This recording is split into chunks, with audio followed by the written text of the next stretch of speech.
Hello and welcome to the Running on Carbs podcast. I am your host, Coach Val, and I want to welcome you to episode number 28 of the podcast today. Today, we are going to be talking to the newer runner. Maybe you have been running for several months, or maybe a year, 6 months, something like that. So you really put yourself in the category of a novice runner. So you're not brand new, you've been doing it for a little bit, but you are newer at it. And the caveat here is that you're not only a newer runner, but maybe you are an over 40 runner. And so that puts you in a whole different category altogether. And so today I want to talk to you, the novice over 40 newer runner, and give you 8 different tips on how to keep going with this newfound love and passion. And maybe it's a renewed love and passion for running. Maybe you were a high school runner and you let it go for a long time and now you're just getting back, but it feels different. And running in your 40s is very different than running in your teens or in your 20s. And it's actually a little different even from running in your 30s, because there's a big gap between 30 and 40 years old. That's 10 years, so to speak. So, anyway, today we are going to talk about what it is to be an over 40 novice runner.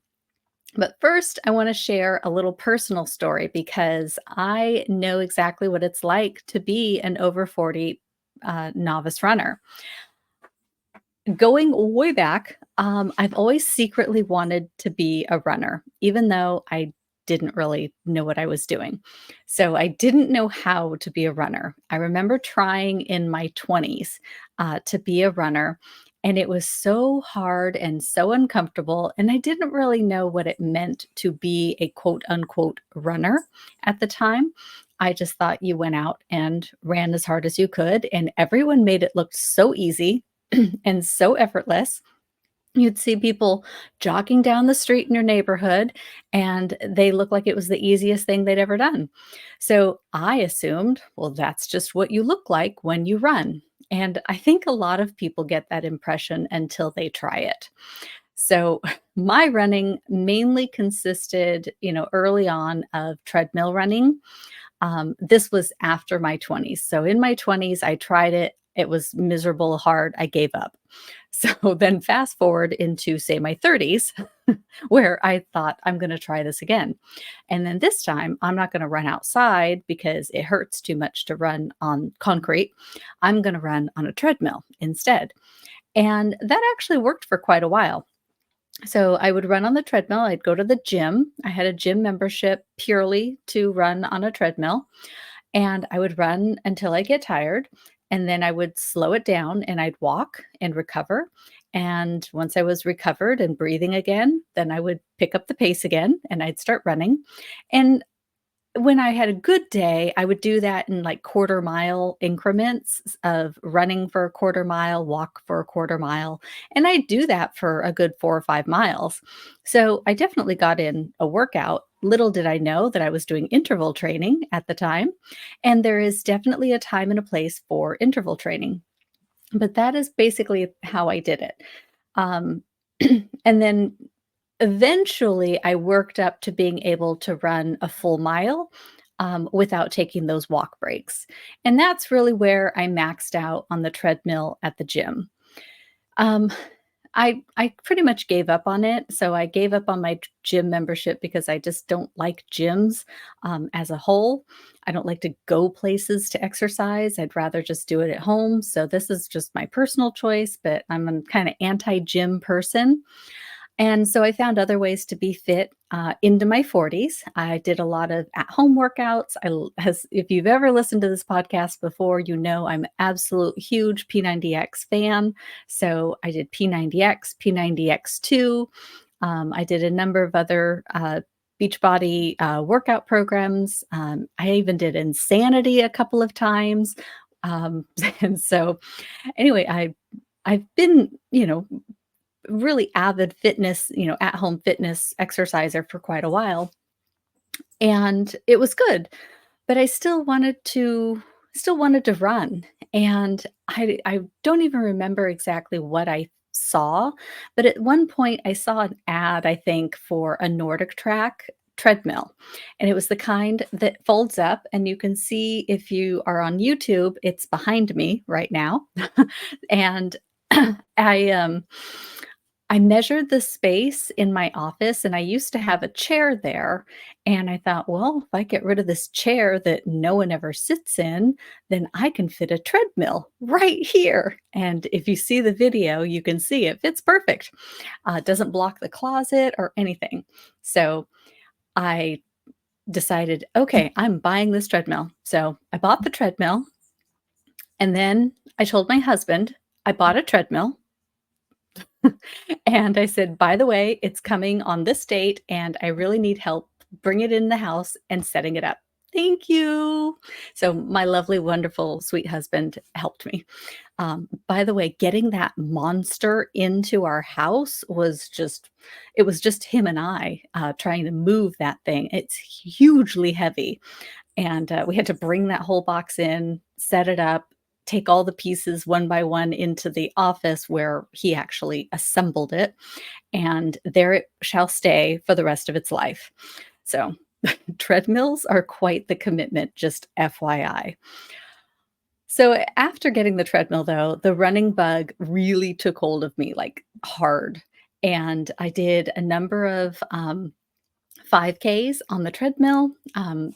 iFit, that's a iFit enabled Nordic Track treadmill. And so they used to have these live 5K races, and they were a lot of fun, but they haven't done those in a long time. But when they did, I did a number of those on the treadmill. And eventually I signed up for actual in-person 5Ks, in the city where I live because it's a big city, so they have 5Ks, like, every weekend, so it's really easy to find them. And one day I was perusing through Facebook, and there was an ad for the San Diego Rock and Roll Half Marathon and Marathon. Wasn't gonna run a marathon, but I thought, "I wonder if I could run a half marathon." And so as I was thinking about that, I talked to my sister and said, "What do you think? Do you think I should run this half marathon? Am I crazy?" She's like, "No, do it." So that's all I needed. That was it. So I signed up for my first half marathon and ran that. So the San Diego Rock and Roll Half Marathon was my first one, and since then I just continued to run, and I ran several half marathons, and then I decided it was time and I was ready mentally and physically that I was ready to train for my first full 26.2 full marathon. And I ran that marathon, my very first one at age 47. So, for all of you novice runners out there who are starting after 40, know and understand that with these tips and tools that I'm going to share with you today, if marathon is your eventual goal, or even if it's not your goal, but you think, "Oh, I could never," don't write it off so quickly. You will be surprised at how quickly your fitness improves. So it may become a goal if it's not one right now. But when you are 40 years old, you move into what's called the master's division. So sometimes you'll see in some of my posts on social media and such, I refer to the women that I work with as master's women or master's runners. And that's because you're over 40. And that's really my specialty as far as coaching and clientele. So anyway, if you hear that reference, then now you know what I'm referring to. So training, of course, for that full marathon wasn't a real commitment. I was steadfast in completing that marathon, and I actually really enjoyed the training for it. It was nice to have structure and to know what I was going to do every day, and to really challenge myself to do that and to get it done every day. I'd say that, about towards a third, or not a third, but a third of the way before I was done. So, like, two-thirds of the way through my plan, it was kind of monotonous, every day going out. Well, not every day. I think I ran 4 or 5 days a week. Can't remember now. Um, but just running the same neighborhood and seeing all the same things, and you're just going out, putting the miles on your feet. So it got a little monotonous, a little boring. Um, but it's just part of the process. That's what you have to do in order to run a marathon at the end of it. My first marathon, I didn't have a time goal. So it was just, I would just want to finish. And if you're going to run your first marathon, that should be your goal as well. I strongly encourage no finish time goal. Just, you don't know what your body's going to do. You don't know how your body's going to react. You've never done that kind of mileage before. So for first marathon, finishing is the goal. Anything else is just gravy and excitement. So just kind of keep that in mind if it is your goal. I have to say that when I crossed the finish line, the first thing I thought was I was exhilarated that I had finished, but I was more relieved than anything that I was actually running across the finish line. I was very proud of myself. I actually picked up the pace at the very end. You would not have believed it by watching any video of me crossing the line that I had picked up the pace, but I actually did. Or at least maybe I picked up my effort level. Possibly that's what it was. But to me, in my mind, in my in my heart, I picked up the pace. And I crossed the finish line strong. And then my second thought was, "Oh my god, my body hurts from head to toe. Every part of my body hurts." And it was quite the come down. So recovery from that marathon actually took me longer than I had anticipated. So it's kind of a free tip here. It's not part of my 8 tips, but one thing to keep in mind is if you are going to run a marathon for the first time over 40, don't take your recovery advice from the internet and don't take your recovery advice from people that aren't you, that are just out there on social media and groups and things, because your recovery is going to be very unique and personal to you. Nobody knows how their body's going to react after a first marathon. I had a lot of inflammation in the top of my foot on the left side that I have never had issues with before. I don't know what it was, but it hurt a lot. It didn't kick in right away. It took a day or 2, but it was a lot of inflammation, sore for a while, and then it just kinda let up. Random, but you just don't know what your body's gonna do, and you might think, "Oh, I don't have any pain." Maybe you don't have any inflammation like I did. Maybe you feel great, and you're like, "I still got all this energy. I'm gonna go for a run 3 days later."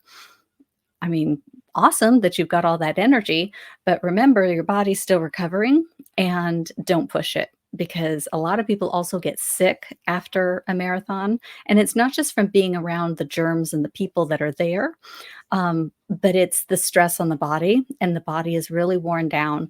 So there's a lot of things happening in your body after a marathon that you need to keep in mind and just be very aware of, and make sure that you're really taking care of yourself after that type of effort. Um, but anyway, and also keep in mind, if you are over 40, you may be having perimenopause symptoms. I know perimenopause is like really real. And some of the symptoms and things that come along with it, I'm way too familiar with it.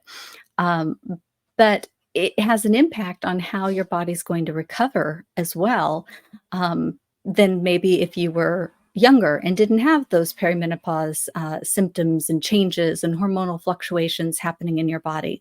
All those things, they come into account and they have an impact. So, yes, you can do hard things and you can be very good at them and you can improve well into your 40s, 50s, 60s, but it may look different than what it may have looked like in your 20s and 30s.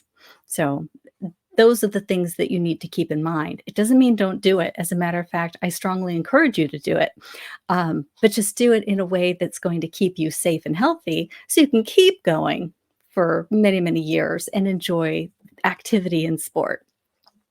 So anyway, so as a first-time marathoner at 47, and an adult onset runner, as my story just shared, and a coach, I want to share with you these 8 tips that I put together to help you as a novice master's runner, so that you can keep going on your running journey and take it just as far as you want to take it. So, tip number one is increase strength training. You need to keep your body very strong, and as a adult over 40, your body is working the opposite direction just by nature. So according to the NIH, which is the National Institutes of Health, muscle mass decreases approximately 3 to 8% per decade after the age of 30. And at this rate of decline, it's even higher actually after the age of 60.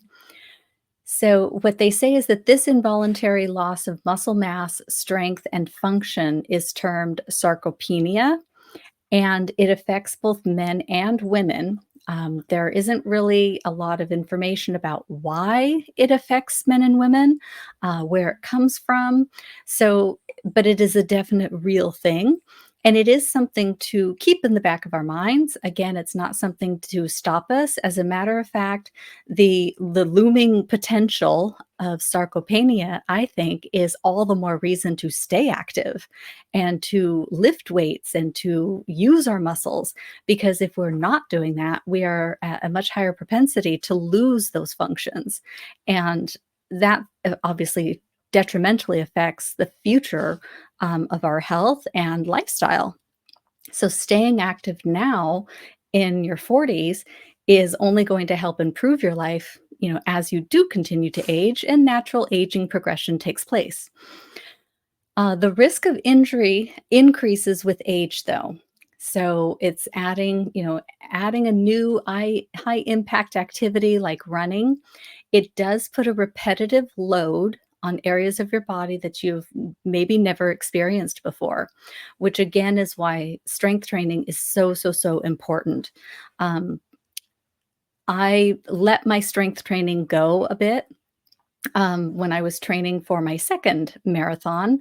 And unfortunately, and there was a number of events that came to fruition and ahead that caused my stress fracture injury.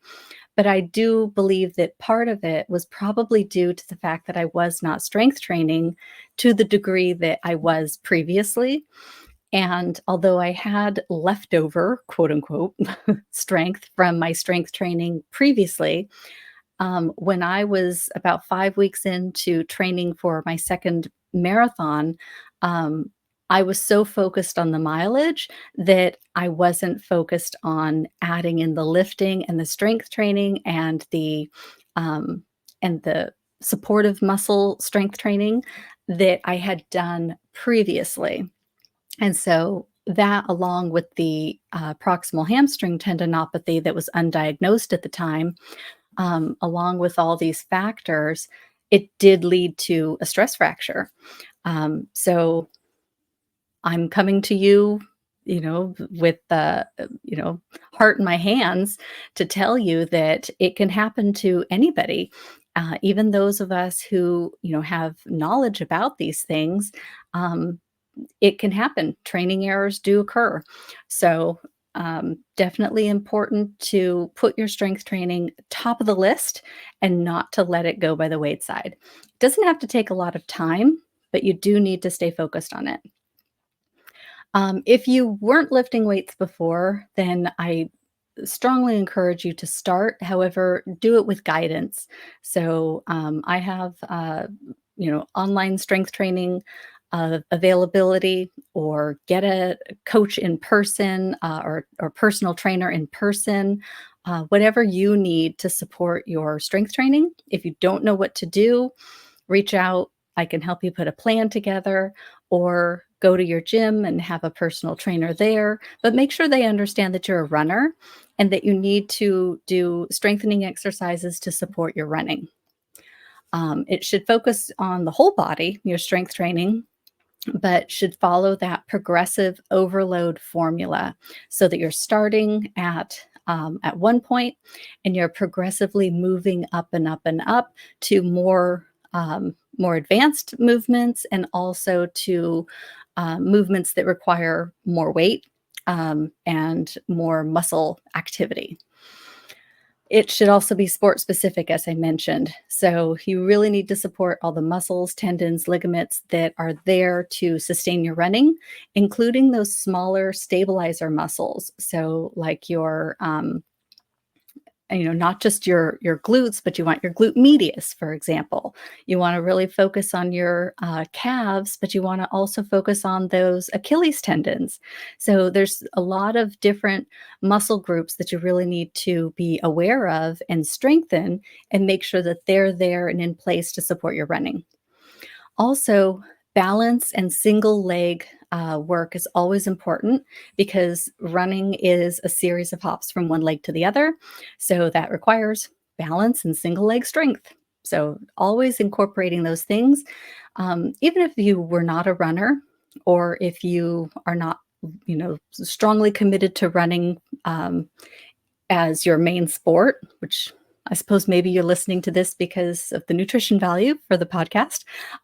But um, if running is not your specific sport, you may do another sport that does require that single leg balance, but also just generally in life, having single leg strength and balance is so important for future health and longevity.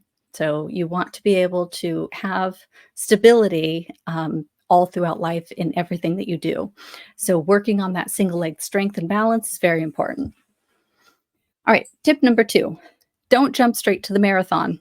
We talked a lot about the marathon in the beginning of this podcast today, but remember that I started with 5Ks, and before that, I was just run walking on a treadmill. So start where you are and, be encouraged and look forward and work toward goals. But I tell you, like the excitement of running, it can take over so easily. And I see so many people get excited about running and they go from like their 5K and they're like, I signed up for a marathon. It's in 2 months. I mean, I think an experienced runner probably doesn't even sign up for a marathon that they're going to run in 2 months, unless they just like ran, a bunch of marathons and they're an ultra marathoner. Most people don't run marathons in 2 months, um, especially masters, women over 40 who are novice runners. I think it's a recipe for disaster, and you're just asking for some injury. I don't know what injury, but some injury because bodies aren't meant to do that. You want to enjoy the journey also. It sounds like a good idea. And I've got this thing and I've got to make an image of it somewhere, somehow. But I know I'm not alone here. When I think about running, like before I'm running, so the night before a long run, I'm like putting all my stuff together and putting my hydration vest and pulling out my gels and my fuel. And I'm thinking about, my long run the next morning and I'm anticipating it and it's exciting. And I can visualize myself running and feeling easy and comfortable in the course that I'm going to run on. Then I get there and I'm like, okay, I got to go for a run. Okay, I've got 10 miles in front of me. Whew, I haven't even taken a step yet. And then it's like, okay, reality hits, right? Okay, I've got to run 10 miles and I'm just starting. But you start and then you like get through it and it's not easy. It's not what was in that vision that you had the night before. But you get through it. And it's not bad. It's running, right? We wouldn't do this if it wasn't enjoyable at some point. And so we get through our run, we're really focused on it and we're done with our run and we're doing our cool down. And all of a sudden, that euphoria from the night before comes back. Where it went while you were running, I have no idea. But all of a sudden, all that euphoria comes back, and you're done with the run. You're like, that was so great. I ran 10 miles. I'm so proud of myself. Oh my gosh, that wasn't so bad. That was, what, 2 hours? That's great. And all of a sudden, you're just excited and happy. And you're like, when do I sign up for my race? So running is like full of those ups and downs. And I just think it's so funny how, it's so much easier to think about running than it is to actually run the run.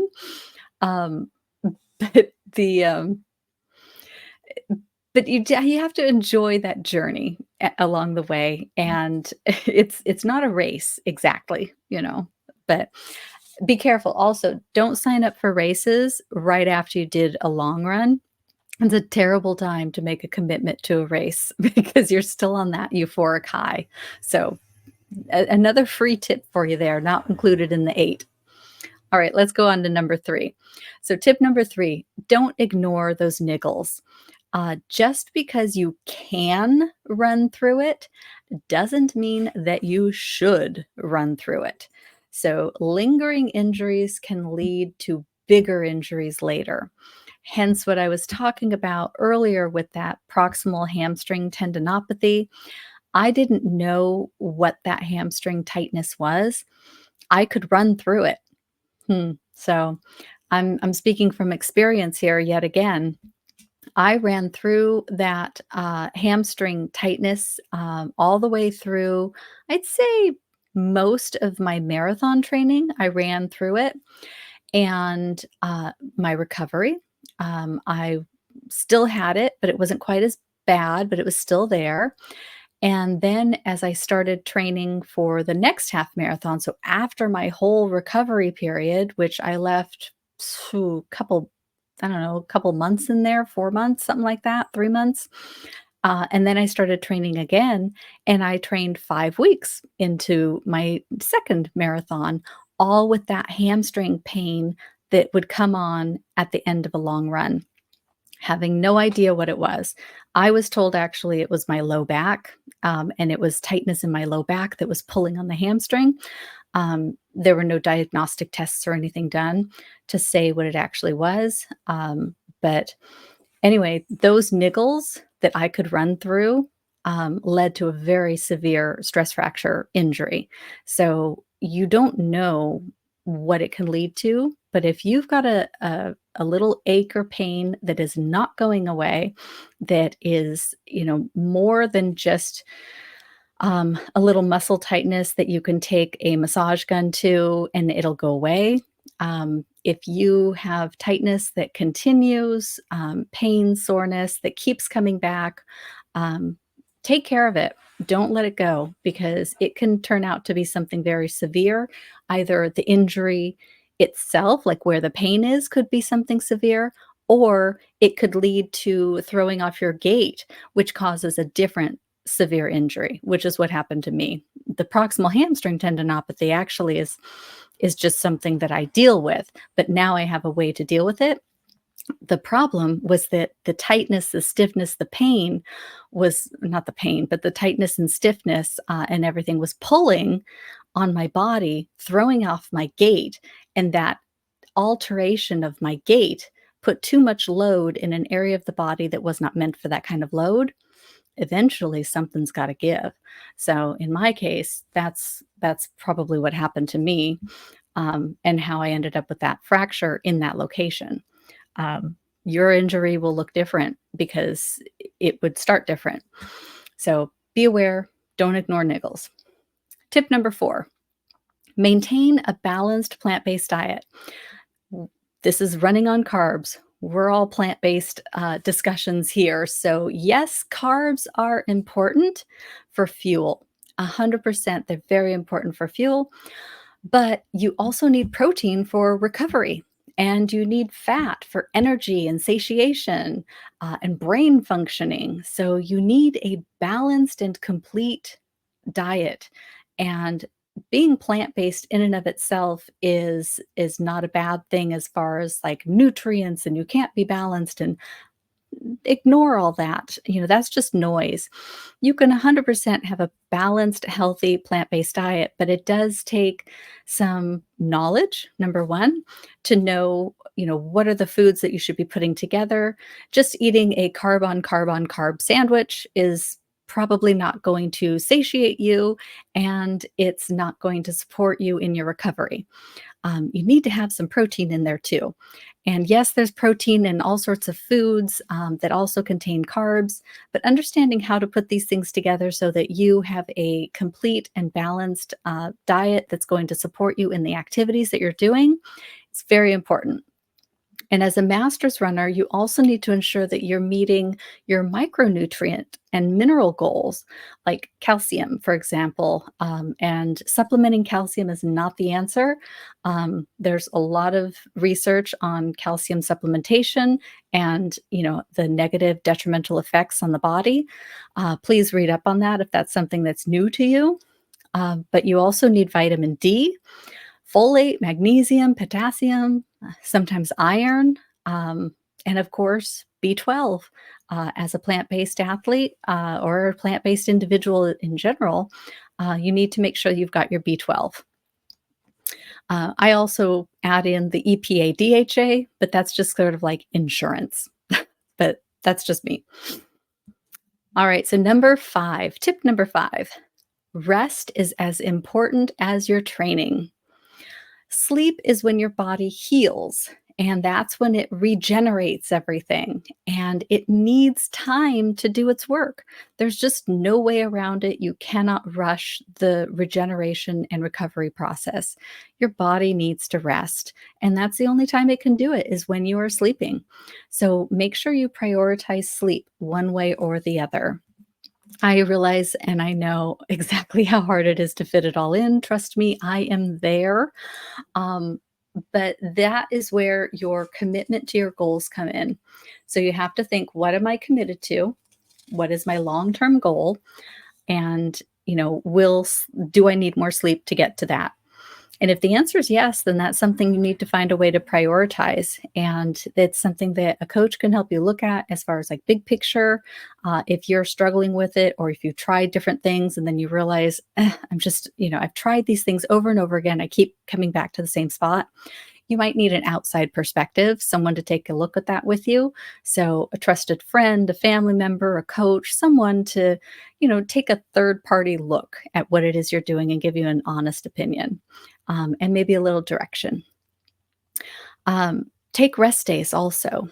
I often recommend 2 rest days a week. I myself take 2 full complete rest days. The only thing I do on those days is I walk the dog. And I also encourage cross training. And personally, I do cross training once a week. You can do cross training more times a week if you want to do less running, but you still want to keep up the cardio and you want to train. You can get away with 2 cross training days and 3 days of running. Depending on what race distance you're working on. If you're even working on a race distance, maybe you're just running for fitness, so that could be a really good plan for you. So it's something to consider in your own lifestyle to see if that works. But for masters runners, cross training, I think, is very imperative. It helps to take that load off of the body, but still keep your fitness level and cardiovascular levels up. Okay, tip number 6, moving right along. Use active recovery methods. Oh, I think I could do an entire podcast on this, and maybe I will. Um, Active recovery methods. So, what do I mean by that? Uh, First thing that always comes to mind is foam rolling when I think of active recovery. I personally love foam rollers. I have lots of them. So I encourage you to buy lots of them. Um, I have a nubby foam roller. I've got a high density firm foam roller, smooth. I've got a medium density foam roller, great for shins. Um, and oh gosh, I've got every type of little like lacrosse ball. I've got an actual lacrosse ball that's kind of like firm but soft. I've got a squishy pink one. I've got all sorts of different objects, and they're all for different purposes. I love the little peanut, and the peanut like actually looks like a peanut. I don't think I have it in here. Um, and that's really great for getting into places like the hip, or you can put it on either side of your spine because it doesn't actually, the dip in the peanut is where your spine is. So it gets those muscles like right along the spine without actually putting pressure on your spine. Um, but anyway, there's a ton of different tools out there that you can check out. I just collect them when I find them. They're great. Um, but be careful. You can definitely overdo foam rolling. I've done it before myself where I thought I was sitting on a muscle, like a tight knotted muscle. Turns out that I was irritating a nerve. So you have to be really careful with these tools. Don't overdo it, so light, medium pressure, nothing too heavy. Um, Also, by the way, I love my infrared heating pad. I was just talking to one of my sisters about it this morning and telling her she has to get an infrared heating pad for her back because it feels so good and it just really gets deep into the muscle. So that's one of my favorite recovery tools is that infrared heating pad. If you have a lot of novice runners start to get pain in their feet, and pain in their feet, like in the heel area or right at the back part of the arch, that could be leading to plantar fasciitis. And so you really want to be careful with any pain and tightness and stiffness in that area, and you want to get to it right away. Lacrosse ball is great for that. Um, and stretching, a lot of work on the calves if you start to get that pain. But one of the recovery tools that I use when I feel that kind of pain coming on, in addition to those recovery modalities, using a foam roller and lacrosse ball and stuff, is a sleep boot. They have the idea is that you want to keep the foot in dorsiflexion, which is, like with your toes pulled back. So, like if you're standing, you want to be in that type of position, but with your toes pulled back slightly, because you want to kind of get a little bit of stretch on that area that's coming up over the heel and into the back of the heel area. So, anyway, a sleep boot is really something that's hard to get used to sleeping in, but once you do and you get the right fit for it, it helps immensely. So look into the sleep boot, and then also if the boot is just too much for you, you can always get one of the socks. So there's a sock that does the same thing, and it's got this like Velcro strip on the front of the sock where the toes are that's adjustable. So you can tighten it up and then it pulls the toes back and it keeps the toes back in like a dorsiflexion position while you're sleeping. And it's a little less cumbersome than the boot. So it might be something that you'd want to try. Of course, all of this is said if it's not extreme, if it's just kind of starting and you just want to do a little at home care. But if it starts to get worse or it's not going away, if these things aren't helping, definitely get into your physical therapist or your medical professional and get it taken care of right away because that goes back to that earlier tip, which is don't let niggles go. So um, definitely take care of it. One other, or another area of recovery and that I love to use are all of my service providers, as I call them. My chiropractor, acupuncturist. Some people really love sports massage. All of these are really great recovery modalities and just good for overall general health as well. So don't forget about those people that can really support you in your everyday health and your running. All right, number 7 tip. This is not your job, so have fun, damn it. That's number 7. Okay, I'll go into a little bit more. But being a new runner over 40, I think it's exciting. You're doing something new, probably something that you've never done before or that you haven't done in a very long time. It's very invigorating. It makes you feel youthful and, young and exciting. Um, and you can only get better because that's the beauty of being a beginner is that you're already as bad as you're going to get right now. All you can do is improve. So the more you stick with it, the more you keep doing it and the more you focus and, put more effort into it, the better you'll get.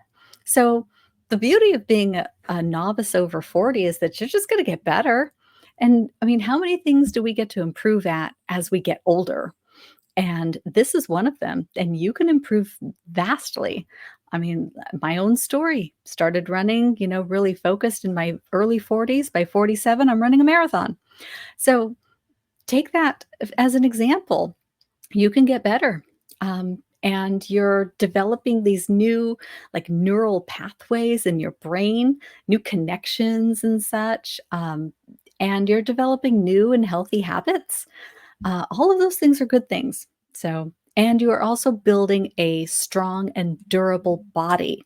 If you take into the consideration tip number one, strength training, then you might actually be stronger than you've ever been because maybe you didn't used to strength train and now you're running and strength training. You can be stronger and fitter in your 40s, 50s, 60s than you were in your 20s because you're more focused and diligent and committed to the process than maybe you were in your 20s, especially if your 20s were out, partying and having a good time. You could be far more fit into your later years and add longevity to your life, doing these activities. And also, running is doing something just for you. Of course, you can join a run group if that's something that you enjoy doing. You want to add the social aspect to it. But ultimately, you're the one who has to put the work in. You're the one who has to do it. And whatever you put into it is what you're going to get out of it. So it's just for you. And that's something that I think, especially as we're empty nesters, many of us as we're getting older and our kids are grown, if you have children and they're out of the house or leaving, or maybe they're even just teenagers and they're just always gone. But you're now you're into a time of your life where you can focus more on you and the things that you want to do because people are relying on you less on the day to day activities to help them survive. And so now you can do the things that make you feel good. So take that into account too. And then challenge yourself. Affirm to yourself that you can do hard things and that you are capable of far more than you think you are. Um, and the only way you're going to prove that to yourself is by actually doing it. So get out there and do it. Tip number 8, our last tip of the day: periodize your training. And now you're saying, Coach Val, now you're just using jargon. What the heck are you talking about? Okay, so just as the earth experiences seasons, so do runners. Hopefully that helps. So go through your training plan for your race and then you scale back. So periodization really is you have a chunk of time that you're training and then you have a chunk of time that you're not training. It doesn't mean that you're not doing anything, but you're doing something different. So you're taking the year, let's say, the calendar year, and you're going to split it up into different periods of training, non training, other types of training, so that you aren't doing the same thing all year long. Number one, um, by doing this, you are changing the load on your body. And we've talked a lot about that and the importance of doing that. You don't want to overload certain parts of your body because eventually they're going to give out. So you want to periodize different timeframes. So maybe you're going to do endurance running for a period of time. You're going to do slow endurance running. That's going to put more emphasis on your lower body, your calves, your ankles, your knees. So you really want to strengthen those things and focus on that. Doesn't mean you forget the rest of your body, but you're going to do some extra focus on that area of your body and on breathing technique and cardiovascular endurance. So you're going to really focus on those things. Then maybe after that training periodization time or block, and we often call them a block, then you're going to go to your next block of training where maybe you're going to solely focus on strength. You're going to add in a couple days of running, but you're done with the whole endurance thing, and you're going to focus on some speed work and some strength training. And so you're going to have a block of training for that. After that block, maybe you're going to do a 5K training plan. So you're going to take advantage of some of this endurance and strength that you've built up and some speed, and you're going to do, block of 5K training to get really fast and see what you can do in a 5K. So you kind of see how it progresses in different blocks throughout the year, and you're kind of focusing on different things on each section. So you can do training all year long, but you're going to do it in blocks and periodized it. Um, Also, during that time, it's really good to incorporate different things. So try different cross training in different times and different blocks. Go on more hikes, maybe. If you like hiking, try a new workout program to incorporate that. Try again less running days, more workout days, and just mix it up. But have a plan and a strategy for how that fits into your overall overarching goals. So, how far can you do it? How far can you take it running as a master's runner? Sky's the limit. I mean, whatever it is you want to do, that you're willing to focus on, that your body's willing to let you do, and how committed you are as far as like actual time and also desire, sky's the limit. Whatever it is you want to do, don't let age stop you. I'm not. You may have a hidden running talent that you don't even know about. You might be super speedy and you just have to like focus on it and train it. And then you like realize, oh my God, I'm like a 22-minute 5K runner. I had no idea, but you might be. Don't be afraid of trying to run, but then also keep these tips in mind. So, like if running is something that's very new to you, that you're very interested in, and maybe you've dabbled in a little bit, don't let it stop you if you haven't done it. But really take these tips into consideration as you're starting your program. I think that new runners think that they don't need coaches because they're not fast. Or they think, "Oh, I'm not running a race, and so I don't need a coach." But I see it a little differently. I see it like I think it's the best time to have someone in your corner because you kind of skip past all of the learning curve and you don't, make the same kind of training errors that you might make on your own. There might be niggles and things that you ignore because maybe you didn't follow that tip. Um, and if you had someone in your corner that you're sharing like runs with each week, and you're repeating yourself, "Oh, my foot is kind of achy. Oh, my foot was tight in the morning when I got up, and then oh, my toes, feeling kind of achy." It's like you might not be picking up on these things because you're there with your body and yourself every single day. But those notes and comments that you're making to some third party outsider, they're picking up on these things and going, I think there's something, potentially there. We should focus and, see about adjusting training or, whatever the advice may be given what you're saying. So they can help see into your training with new and fresh eyes and experienced eyes. Um, I also think that, like, in other parts of our life, we have coaches, like, for business. We have trainers and mentors. I know, like, I'm in the real estate industry, and there's a mentor in the office for newer agents. Training is done constantly, and there's always some, person there to train, to coach, to teach. At the corporate level, you get together and you have trainers and business people, business trainers and coaches come in and train the management on how to be better business people. So we incorporate those types of people in our professional lives all the time. And so, to have someone in a personal area of our life just, I don't know, makes sense to me. I'm one of those people that's always willing to reach out to someone who I think can help me cut through the clutter because I'm just like, I just want to get it done and I want to do it right. And I'm super busy over here and I don't have time to create this thing, even though I'm perfectly capable. I don't want to because I've got all these other things that I'm focused on. So sometimes it's just a matter of time efficiency too. Um, but I don't know. It's just kind of how I see coaching and how I see mentorship as well.